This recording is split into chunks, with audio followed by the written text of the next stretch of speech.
ఏంద్రా బాబు పెట్రోల్కి అట్లా దాన్ని ఆడుతుండ్రు.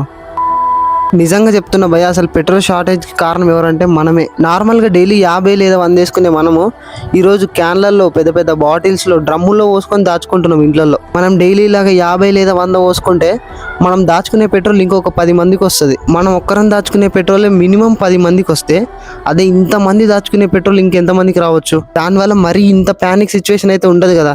ఇదైతే కరెక్టా కాదా ఒకసారి మీరు కూడా ఆలోచించండి. అసలే తక్కువ ఉందంటే ఆ తక్కువ టైంలోనే మనం ఇంకెక్కువ వాడుతున్నాం. దానివల్లనే ఈ ప్యానిక్ సిచ్యువేషన్ ఇదంతా. కానీ లేకపోతే అక్కడ నుంచి పెట్రోల్ వస్తలేదని కూడా కాదు.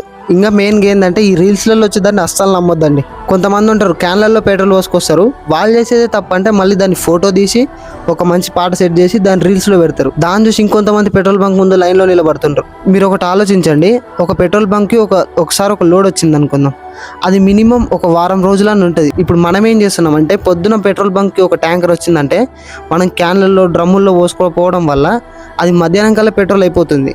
అదే బంకు ఓనర్ ఒక వారం రోజులు వచ్చిందంటే ఆ వారంలో ఏదైనా సెట్ చేసుకొని మళ్ళీ ఎంబడి ఇంకొక ట్యాంకర్ తెచ్చుకోవడానికి అవకాశం ఉంటుంది. ఇప్పుడు పొద్దున్న వస్తే మధ్యాహ్నం కల్లా ట్యాంకర్ అయిపోతే ఆ పెట్రోల్ బంక్ అతను కూడా ఏం చేయలేడు కదా. అసలు అతను కూడా ఎవరిని అంత తొందర చేయడానికి అది కూడా వాళ్ళ ఇంట్లో లేదు కదా. ఒకసారి మీరు కూడా ఇది ఆలోచించండి.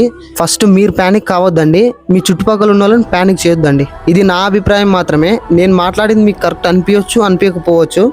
మీ అభిప్రాయం ఏందో కామెంట్లో చెప్పండి. అలాగే నేను చెప్పింది కరెక్టో కాదో కూడా కామెంట్లో చెప్పండి. నేను మాట్లాడిన దాంట్లో ఏదైనా తప్పు ఉంటే కూడా నన్ను క్షమించండి. సరే, ఇంకుంటా, బాయ్.